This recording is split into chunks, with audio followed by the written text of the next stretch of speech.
Okay, so when you hear Stratford-upon-Avon, what comes to mind? Right, Shakespeare, thatched roofs, the whole deal. But what if I told you the real story of this town is way more dramatic? We're talking medieval power plays, religious cover-ups, and some seriously clever marketing that has, believe it or not, very little to do with the bard himself. We're going to dig into the Stratford you only think you know. I know. That sounds like heresy, right? William Shakespeare, the least interesting thing about his own hometown. But just stick with me on this. Because once you peel back that top layer of literary tourism, you find this incredible hidden history. It's full of ambition, conflict, and reinvention. Honestly, it's a play all by itself. All right, first up, a town before the bard. To really get Stratford, we've got to go way, way back, long before Shakespeare was even a twinkle in his father's eye. Let's uncover the medieval blueprint of this place. So, get this picture of a quaint, sleepy village out of your head. Stratford was never that. It was a planned community from the get-go. I mean, the name itself gives it away. It's built on a Roman Stratford, a paved street crossing the river Avon. But the real turning point? That was 1196. King Richard I gives the town a charter to hold a weekly market. That right there is its birth certificate as a commercial powerhouse. And we're talking a full 400 years before Shakespeare is even born. So, how'd they do it? Well, the local lord, a guy named John of Coutances, had this brilliant idea. It was called a burgage plot system. Basically, he laid out these long, skinny plots of land and rented them out to merchants. It wasn't just people building houses wherever they felt like it. This was legit medieval city planning. And the craziest part? That grid he designed back in the 12th century, it's still the street layout of Stratford today. So when you're walking around, you're literally following a path set out almost 1,000 years ago. How cool was that? Okay, next chapter, secrets written in timber. Let's talk about those amazing black and white buildings everyone takes pictures of.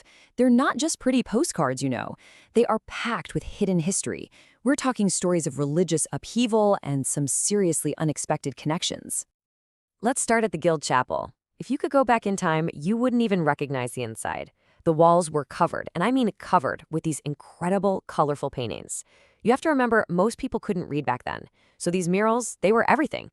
They were the Bible, storybooks, the local art gallery, all rolled into one. But a huge change was coming that was about to wipe it all away. So the Protestant Reformation hits, and all of a sudden, these beautiful Catholic paintings are considered illegal, heretical. They had to be covered up. And guess who gets the job of whitewashing over these priceless masterpieces? The town's bailiff, a man named John Shakespeare. Yep, William Shakespeare's dad, the father of the world's greatest writer, was ordered to literally erase an entire generation of art. You can't make this stuff up.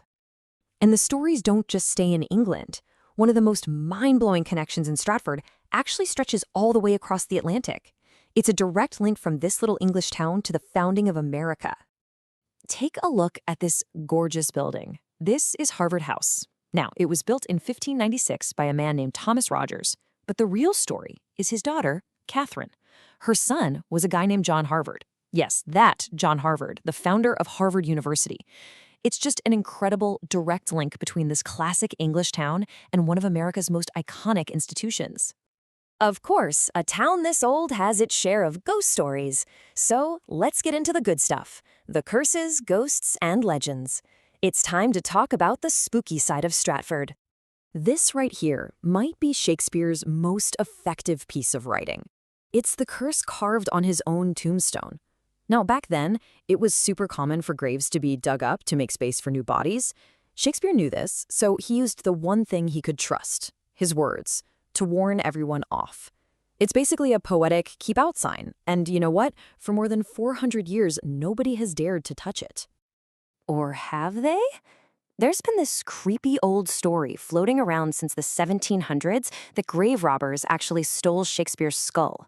For centuries, everyone just blew it off as a silly legend. But then, in 2016, scientists did a radar scan of the grave, and what they found was wild. There's a disturbance, a weird empty space, right where his head should be. All of a sudden, that old ghost story started to sound a lot more like fact. Okay, so how did this place become the global destination for Shakespeare fans? It wasn't organic, it was invented. And the story involves a totally disastrous festival and an American showman who knew a thing or two about marketing. So picture this, it's 1769. An actor named David Garrick decides to throw this huge festival, a Shakespeare Jubilee. And it was an absolute train wreck. I'm talking torrential rain. The whole town floods. The main pavilion collapses into the river. And the best part?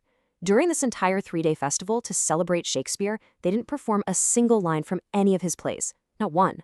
But because it got so much press, the whole country heard about it. And somehow, this colossal failure is what put Stratford on the map as the place to go for Shakespeare. All right, fast forward to the 1840s. The house Shakespeare was born in is falling apart. And who steps in? None other than the great American showman P.T. Barnum. He makes this grand offer to buy the entire house, take it apart brick by brick, and ship it to his museum in America. Well, the British public completely lost their minds. The outrage was so huge, people like Charles Dickens got involved, and they launched this big campaign to save it. So get this. P.T. Barnum's publicity stunt accidentally kicked off the entire historic preservation movement in Great Britain. Just amazing. And what's the result of all that history, all that drama, and all that branding? About 2.7 million people. That's how many visitors flock to Stratford every single year. They're all taking part in a tradition that was basically born from a rained-out party and a brilliant marketing ploy. So let's bring it all together. A legacy beyond Shakespeare. Because that's what we've seen, right? This town is so much more than just the bard's birthplace. It's a story of Roman roads, medieval grids, religious secrets, and some seriously savvy branding. When you really look at it, the surprising truths about Stratford are incredible. It was a planned town 400 years before Shakespeare. His own dad had to paint over priceless art. There's a direct line to Harvard University, and its whole tourism industry was born from a total disaster. And Shakespeare himself? He wasn't just some poet living in an attic. He was a sharp local businessman investing his money right back into the town, even buying up a share of the local taxes. He was deeply, deeply a part of this place's real story. So yeah, Shakespeare is definitely the headliner in Stratford's story. But he's not the whole play. He's just one character in a much bigger, richer, and honestly, more fascinating drama. And it really makes you wonder, doesn't it? How many other places are out there that we think we know just because we know one single story, when there's a whole universe of history hiding right under our feet?